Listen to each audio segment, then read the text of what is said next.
네, 2023년 3월 18일 이정훈입니다. 국제정치도 대한민국 정치와 비슷한 모습을 보이고 있습니다. 왜 그러냐고요? 기소가 됐습니다. 푸틴이 기소가 됐는데, 그러한 푸틴을 만나러 시진핑이 쫓아갑니다. 지금 대한민국에서는 이재명 민주당 대표가 기소가 돼서 선거법 혐의로 재판을 불구속으로 받고 있습니다. 그 외에도 몇 가지 건으로 더 추가 기소가 되려고 체포동의안이 국회에 갔다가 부결되고 또 있을 것으로 예상됩니다. 그러한 이재명 씨가 계속 대한민국 정치에 대해서 갑론을박 의견을 내고 있습니다. 비슷한 모습입니다. 국제형사재판소 ICC죠. 거기에서 예심재판부가 있습니다. Pre-Trial Chamber 예심재판부가 유럽 시간이죠. 벨기에 시간으로 어제 푸틴 러시아 대통령을 전쟁 범죄에 대한 책임이 있다고 볼 근거가 있다라면서 그에 대한 체포영장을 발부했습니다. 지난 2월 22일 그 유럽 형사재판소와 관련된 검찰이 영장을 청구했는데 그걸 발부해 준 겁니다. 그래서 국가원수급으로는 수단의 오마르 알 바시르 대통령, 그 다음에 리비아의 독재자 카다피가 이렇게 영장을 발부된 사례가 있는데, 이번에 푸틴도 발부를 받았습니다. 카다피는 죽었죠. 수단 대통령은 제가 잘 모르겠습니다. 거의 전범급으로 취급하겠다는 건데, 네. 이러한 사람을 만나러 시진핑이 쫓아갑니다. 뭔가 하면은 푸틴에 대해 부여된 혐의는 아동을 불법적으로 이주시킨 전쟁범죄 행위에 대한 책임이 있다. 아동 불법 이주시킨 겁니다. 때문에 러시아 대통령실의 아동인권 담당 위원인 벨로바에 대해서도 동일하게 체포영장이 발부됐습니다. 네. 인권을 가지고 침략을 한 특별 군사작전이라는 이름으로 침략을 한 러시아를 견제한 겁니다. 이 체포영장을 청구했던 ICC 검사장이죠. 그는 우리가 확인한 사건에는 최소 수백 명의 우크라이나 아동이 고아원과 아동보호시설에서 납치돼 러시아로 강제로 이주당한 사실이 밝혀졌다. 네. 다수의 아동이 러시아에 입양된 것으로 의심된다. 라고 밝힌 바 있습니다.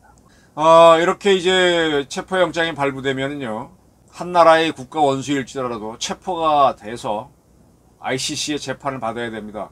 그러면 어느 나라든지 쉽게 말하면 그를 잡아도 좋다라는 이 명령이 떨어진 거죠. 영화 007을 보게 되면 007이 살인 면허를 갖고 있잖아요. 사람을 죽여도, 실수를 죽여도 죄가 없다. 이렇기 때문에 자유롭게 정보 활동을 하는데, 이렇게 체포영장이 발부되면 푸틴이 북한을 가든 어디를 가든 그 나라에서 체포해서 넘겨도 됩니다.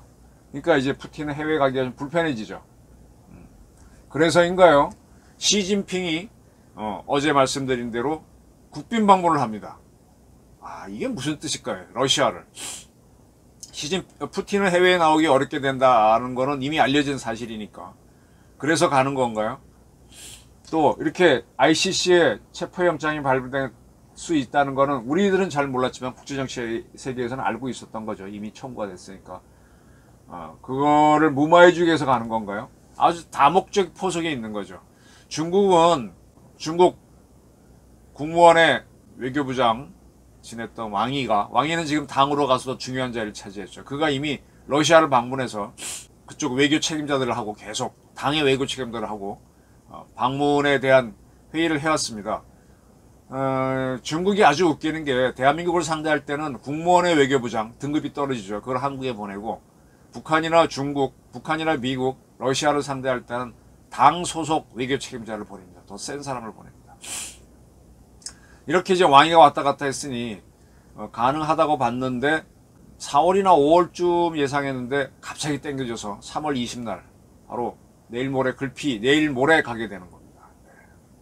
근데 여기서 뭘 얘기하냐 그랬더니 시진핑이 러시아하고 우크라이나 싸움을 중재하는 그런 역할을 한대요. 이 갔다 와서는 푸틴이 젤렌스키 우크라이나 대통령하고 화상회의를 한답니다.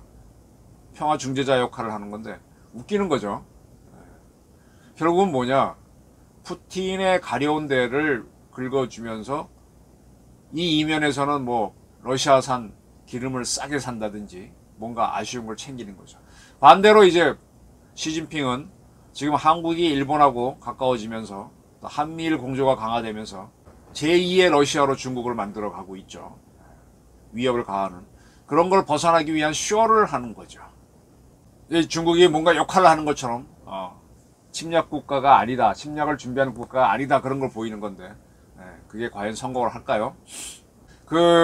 중국은 이미 우크라이나 전쟁 발발 1주년인 지난 2월 24일 날 평화회담을 해야 된다, 핵무기는 안 된다, 일방적인 제재를 중단하라, 즉 러시아 편도 들어줬어요.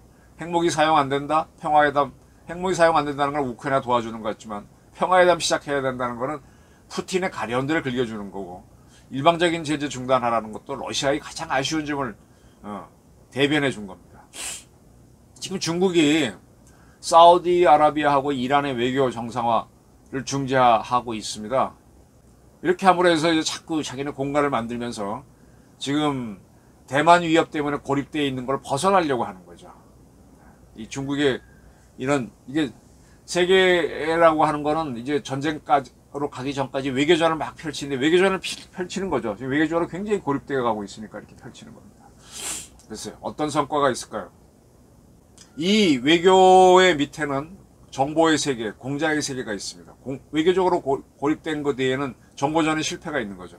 이 정보전의 이 실패를 만회하기 위해서 외교전을 펼치고 이 시진핑은 푸틴을 만나려고 하는데, 자, 이것이 제가 아까 말씀드린 대로 지금 본인이 관련된 혐의점 때문에 재판을 받고 있는 이재명이 그의 당 JMS 민주당을 이끌고 또 거기에는 추미애까지 참여해서 친일 조공 외교를 했다 하고 윤석열 대통령을 공격하고 있습니다. 그렇게 공간을 만들려고 길을 쓰는 거죠. 전 둘이 상당히 비슷하다고 봅니다. 물론 누가 승리하느냐, 힘 있는 쪽이 이깁니다. 그러나 중요한 힘 중에 하나가 명분이기 때문에 시진핑과 푸틴, 그리고 이재명, 추미애 등등, 그리고 김정은까지도 이기기 어렵다고 저는 봅니다. 이재명과 푸틴의 닮은 점 보시면서 또 시진핑이 왜 쫓아가는 거, 그거와 이재명의 유사점을 보시면서 이 동북아의 정치가 요동치고 있구나, 그러한 요동치는 한 와중에 대한민국이 있고 윤석열의 방일이 있었구나, 이렇게 보시면 조금 국제정치가 이해되실 겁니다. 경청해 주셔서 감사합니다.